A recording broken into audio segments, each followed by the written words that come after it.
اللهم صل على محمد وعلى آل محمد۔ میرے دیکھنے والے تمام مسلمان بہن بھائیوں کو میری طرف سے السلام علیکم ورحمۃ اللہ وبرکاتہ۔ آج کے اس سبق میں ہم سیکھیں گے سورۃ البقرہ کی آیت نمبر 104 سے، اور آج کے اس سبق میں مختلف چند باتیں ہیں، مختصر سی ہیں،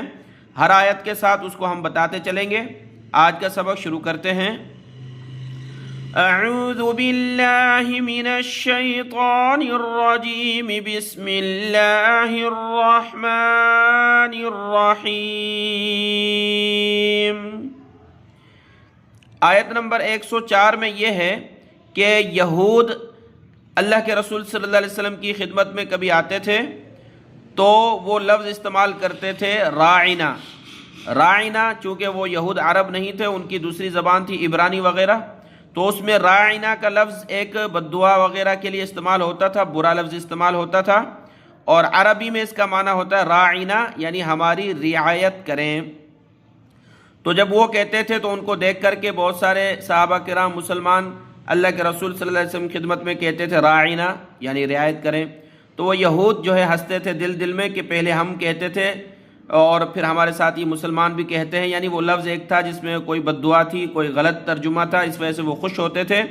سینے کے راز، دلوں کے راز اللہ جانتے ہیں، تو اللہ نے حکم نازل فرمایا، یا ایھا الذین آمنوا لا تقولوا راعنا وقولوا انظرنا واسمعوا۔ یا ایھا الذین آمنوا، اے ایمان والو، لا تقولوا مت کہو، راعنا یہ لفظ مت کہو، وقولوا اور کہو، انظرنا ہم پر نظر کرم کیجئے، وہی لفظ رعایت کیجئے، نظر کرم کیجئے، ہم معنی لفظ ہیں، تو یہ لفظ کہو انظرنا، واسمعوا اور تم سن لو اس حکم کو، یعنی اب یہ کہنا ہے، یہ لفظ نہیں کہنا۔ وَلِلْكَافِرِينَ عَذَابٌ أَلِيمٌ، اور نہ ماننے والوں کے لیے، کفر کرنے والوں کے لیے عذاب علیم، درد دینے والا عذاب ہے۔ آیت نمبر 105۔ بہت سارے یہودی جب ملتے تھے مسلمانوں سے تو کہتے تھے کہ تمہارا جو مذہب ہے اسلام وہ بہتر نہیں ہے، ہمارا جو مذہب ہے یہودیت وہ بہت اچھا ہے، بہتر ہے، تو تمہارا اسلام جب اچھا ہو جائے گا، ان میں آسانی پیدا ہوگی اور وہ بہتر ہوگا ہم سے، تو ہم بھی مان لیں گے، اور ہم بھی یہی چاہتے ہیں کہ تمہارے پاس اور اچھے احکام نازل ہوں۔ تو ان کی تردید میں اللہ نے یہ آیت نازل کی،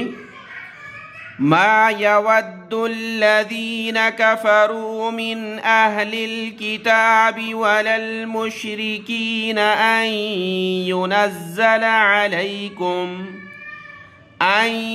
ينزل عليكم من خير من ربكم۔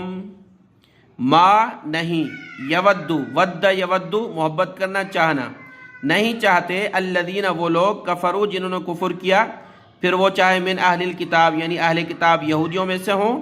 ولا المشرکین اور نہیں شرک کرنے والے مشرک لوگ، ان دونوں میں سے کوئی نہیں چاہتا، ان ينزل یہ کہ اتارا جائے، علیکم تم پر،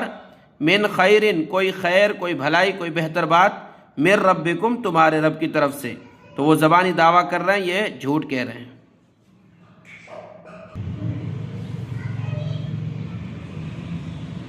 واللہ یختص برحمتہ من یشاء، اور اللہ خاص کر لیتا ہے، یختص خاص کر لیتا ہے اپنی رحمت کے ساتھ، من یشاء جس کو چاہتا ہے، واللہ ذو الفضل العظیم، اور اللہ بہت بڑے فضل والا ہے، عظیم یعنی بڑا، ذو الفضل فضل والا ہے۔ تو وہ دل سے نفرت کرتے ہیں، کیوں ان پر احکامات نازل ہو رہے ہیں، کیوں بھلائی نازل ہو رہی ہے، لیکن اللہ خاص کرتا ہے اپنی رحمت سے جس کو چاہتا ہے۔ آگے ہے آیت نمبر 106، 105 مکمل ہوئی، 106۔ جیسے کہ تحویل قبلہ، پہلے بیت المقدس کی طرف منہ کر کے نماز ادا کی جاتی تھی، عبادت کی جاتی تھی، پھر تحویل قبلہ ہوا، قبلہ تبدیل ہوا بیت اللہ کی طرف، تو اس طرح دوسرے جو احکامات تبدیل ہوتے تھے تو اس پر وہ اعتراض کرتے تھے کہ یہ کیا ہے، پہلے یہ حکم تھا پھر تمہارا یہ حکم تبدیل ہو گیا۔ تو اس کے بارے میں اللہ نے فرمایا مَا نَنسَخْ مِنْ آيَةٍ أَوْ نُنْسِهَا نَأْتِ بِخَيْرٍ مِّنْهَا أَوْ مِثْلِهَا مَا نَنسَخْ مِنْ آيَةٍ، جو ہم منسوخ کر دیتے ہیں کوئی آیت، منسوخ کرنا یعنی آیت تو ہے لیکن اس کا حکم ختم ہو جاتا ہے، جو ہم منسوخ کر دیتے ہیں کوئی آیت، او ننسیہا یا ہم اس کو سرے سے بھلا ہی دیتے ہیں، آیت نازل ہوئی پھر اللہ نے بھلا دی، اللہ کے پیغمبر صلی اللہ علیہ وسلم اور صحابہ کرام سے وہ بھول جاتی تھی، ختم، کسی کو یاد نہیں رہی، اللہ نے اپنے حکم سے اس طرح کیا۔ نأتی بخیر منہا او مثلہا، نأتی ہم لاتے ہیں، بخیر بہتر، منہا اس آیت سے، او یا مثلیہ اس جیسی، یعنی اللہ اپنی مصلحت کے اعتبار سے اس حکم کو یا اس آیت کو تبدیل کر دیتے ہیں۔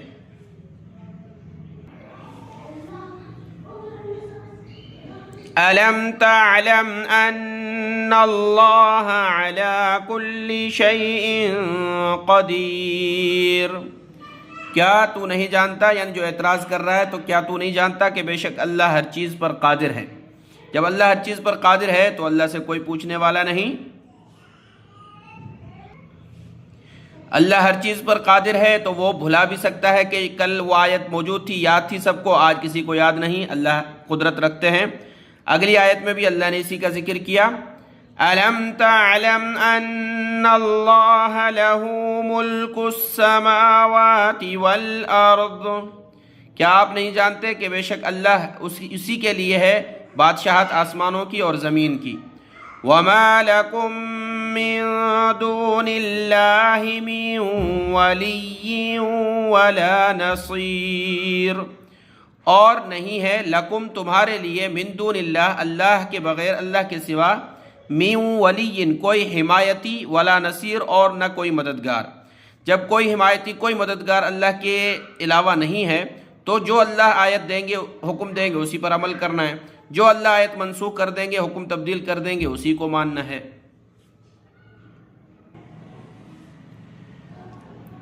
آیت نمبر 108 میں یہ ہے کہ یہود نے سوال کیا کہ تورات تو ایک ہی مرتبہ حضرت موسیٰ علیہ السلام کو دی گئی،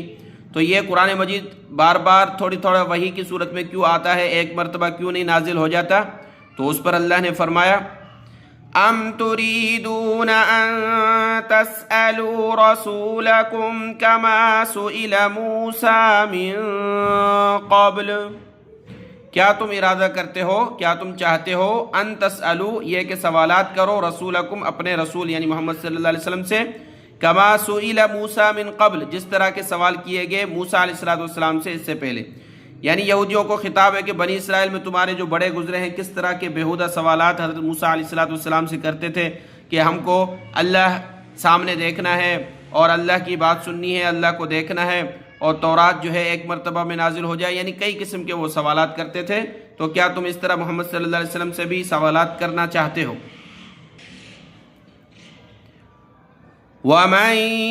يَتَبَدَّلِ الْكُفْرَ بِالْإِيمَانِ فَقَدْ ضَلَّ سَوَاءَ السَّبِيلِ، اور جو یتبدل تبدیل کر دے کفر کو ایمان کے بدلے، ایمان کو چھوڑ دیا کفر کو اختیار کر لیا، پس تحقیق وہ بھٹک گیا سیدھے راستے سے، ضلع گمراہ ہو گیا، سواء السبیل سیدھے راستے سے۔ آیت نمبر 109 میں ہے کہ بہت سارے اہل کتاب یہودی مسلمانوں کے ساتھ بات چیت میں اور اس طرح کہتے تھے کہ ہم تمہارے خیر خواہ ہیں، تو اللہ نے ان کی حقیقت بیان کی، وَدَّ كَثِيرٌ مِّنْ أَهْلِ الْكِتَابِ لَوْ يَرُدُّونَكُمْ مِّن بَعْدِ إِيمَانِكُمْ كُفَّارًا، وَدَّ چاہنا، چاہتے ہیں بہت سارے اہل کتاب میں سے لوگ، لو کہ کاش یردونکم لوٹا دیں تمہیں من بعد ایمانکم تمہارے ایمان لانے کے بعد کفارن کافر بنا کر کفر میں لوٹا دیں حسدا من عند انفسہم ان کے دلوں کی طرف سے جو حسد ہے وہ حسد رکھتے ہیں دل میں اس وجہ سے یہ خیال پیدا ہوتا ہے من بعد ما تبین لهم الحق یعنی ایسا نہیں کہ ان کو پتہ نہیں بلکہ بعد اس کے کہ جو واضح ہو گیا ان کے لیے حق ان کو پتہ چل گیا کہ تورات میں جو اللہ کے آخری پیغمبر کی نشانیاں ہیں وہ ساری محمد صلی اللہ علیہ وسلم میں موجود ہیں تو وہ حقیقی مذہب تو یہی ہے لیکن ہم کیا کریں اب اپنے دین پر ہیں تو وہ جان بوجھ کر کے اس طرح کرتے تھے جب اہل کتاب کی یہ دلی حقیقت اللہ نے قرآن کے ذریعے وحی کے ذریعے ظاہر کی پھر اللہ نے مسلمانوں کو صحابہ کرام کو معافی کا اور درگزر کا حکم دیا یہاں تک کہ جب لڑائی کا جہاد کا حکم آتا فَاعْفُوا وَاصْفَحُوا حَتَّى يَأْتِيَ اللَّهُ بِأَمْرِهِ فَاعْفُوا پس تم معاف کرو وَاصْفَحُوا اور درگزر کرو حتیٰ یہاں تک کہ یأتی اللہ لائے اللہ بِأَمْرِهِ اپنا حکم ان اللہ علی کل شیء قدیر بے شک اللہ ہر چیز پر قادر ہے وَأَقِيمُوا الصَّلَاةَ وَآتُوا الزَّكَاةَ اور قائم کرو تم سب نماز کو اور ادا کرتے رہو زکوٰۃ وَمَا تُقَدِّمُوا لِأَنفُسِكُم مِّنْ خَيْرٍ تَجِدُوهُ عِندَ اللَّهِ إِنَّ اللَّهَ بِمَا تَعْمَلُونَ بَصِيرٌ اور جو تقدمو تم آگے بھیجو گے اپنے آپ کے لیے اپنے نفسوں کے لیے من خیرن کوئی نیکی کوئی بھلائی تجدوہ تم اس کو پاؤ گے اللہ کے پاس وہ اللہ کے پاس موجود پاؤ گے بے شک اللہ اس کو جو تم عمل کرتے ہو دیکھ رہا ہے دیکھنے والا ہے 110 نمبر آیت تک یہ آج کا سبق مکمل ہوا اس کو دیکھ لیں دعا میں یاد السلام علیکم ورحمۃ اللہ وبرکاتہ